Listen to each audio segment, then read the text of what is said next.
Hi అండి, welcome to మహా creations. ఇప్పుడు మేము కాశీబుగ్గ రాజేశ్వర స్వామి దేవాలయానికి వచ్చినాం. ఇది హైదరాబాద్లో ఉంది. మా మహర్షి బర్త్డే రోజు అయితే వచ్చినాం మేము.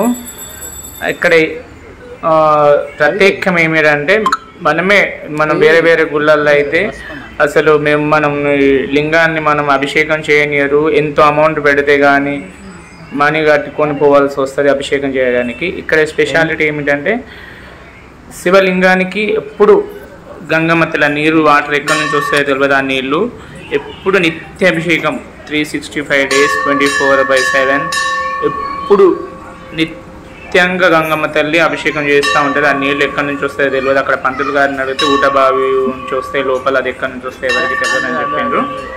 మేమైతే వెళ్తున్నాం. చూడండి, అక్కడికి గర్భగుడిలో వెళ్ళి ఆ లింగం చుట్టూ కూర్చొని మనమే అభిషేకం చేయొచ్చు.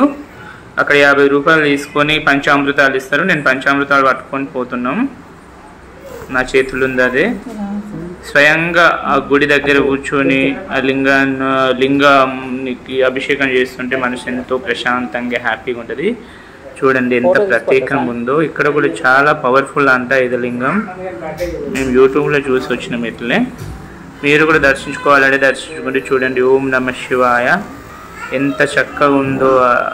నాకైతే చాలా ఆనందంగా అనిపించిందండి నిజంగా.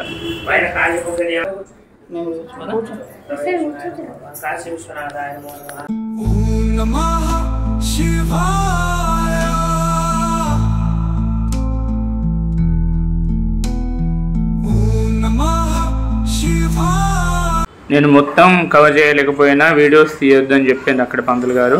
వాళ్ళని కూడా గౌరవించారు కదా. నేను ఏది టీవీ ఛానల్ తరఫున కానీ యూట్యూబ్ ఛానల్ తరఫున కానీ వెళ్ళలేదు. మామూలుగా వెళ్ళిన. ఇంకా బయటకు వచ్చిన తర్వాత అక్కడ దర్శనం తర్వాత బయటకు వచ్చిన తర్వాత ఇగో కాలభైరవ స్వామి. ఈరోజు మా మహర్షి బర్త్డే కాబట్టి ఆ రోజు ఇగో చూడండి ఆమె దేవునికి పూలు ఇచ్చి దండం పెట్టుకుంటుంది. వీళ్ళు మనం ఎంట్రీ కాగానే ఉంటారు. కాలభైరవ స్వామి, ఇటు అమ్మవారు ఉంటుంది.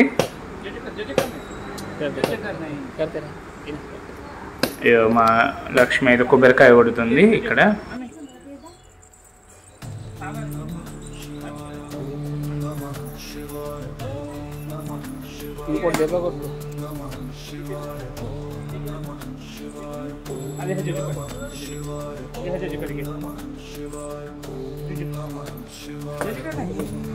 ఇక్కడ అమ్మవారు అయితే దర్శనం ఇస్తుంది. అమ్మవారిని కూడా దర్శించుకొని ఇది మధ్యలో చెట్టు చూడండి. ఇది మర్రి చెట్టు. ఇది చాలా పురాతనమైన టెంపుల్ అంట. ఇవి అన్ని ముడుపులు కోరికలు కోరుకొని ముడుపులు కడతారు. అక్కడ ఉయ్యాల ఉంది, పిల్లలు లేని వారు కడతారంట. మేము అక్కడ కనుక్కున్నాం. ఇక్కడ చాలా పురాతనమైన గుడి ఇది. ఇది చాలా లోపల ఉంటుంది చూడండి. ఇక్కడ వాటర్ తీసుకుపోతున్నారు. గంగాజలం, శివుని అభిషేకించిన గంగాజలం తాగితే అన్ని రోగాలు కానీ పిల్లలు లేని వారికి పిల్లలు అవుతారని నమ్ముతారు. మేము కూడా మా అక్క వాళ్ళకి తీసుకెళ్ళినాం. వాళ్ళు లేరు, ఇక్కడ ఊర్లో ఉంటారు. నేను అప్డేట్ ఇస్తాను. వాళ్ళకి ఏమైనా శుభవార్త అయితే. అక్కడ ప్రసాదం ఇచ్చిండు మాకు, మేము తిన్నాం. ఇంకా తర్వాత చూడండి ఇది చెట్టు ఎంత పెద్దగా ఉందో. అక్కడ చెట్టు దగ్గర శివలింగం అమ్మవార్లు ఉంటారు. మేము ఎట్టకేలకు మా దర్శనం చేయించుకున్నాం. కొంచెంసేపు అక్కడ ప్రశాంతంగా వాతావరణం చాలా బాగుంటుందండి. ఆ వాతావరణం కొంచెంసేపు కూర్చొని వాతావరణంలో బాగా నేచర్ ఎంజాయ్ చేసి బయలుదేరినాం. ఇది బయట కొంచెంసేపు కూర్చున్నాం. అక్కడ పక్కనే మూసి నది ఒడ్డునే ఉండదు. వాటికైతే ఇది మా వీడియో మీకు నచ్చిందంటే షేర్ చేయండి, లైక్ చేయండి, సబ్స్క్రైబ్ చేసుకోండి. మీరు కూడా వీలైతే దర్శించుకోండి. చాలా పవర్ఫుల్గా. ఓం నమః శివాయ.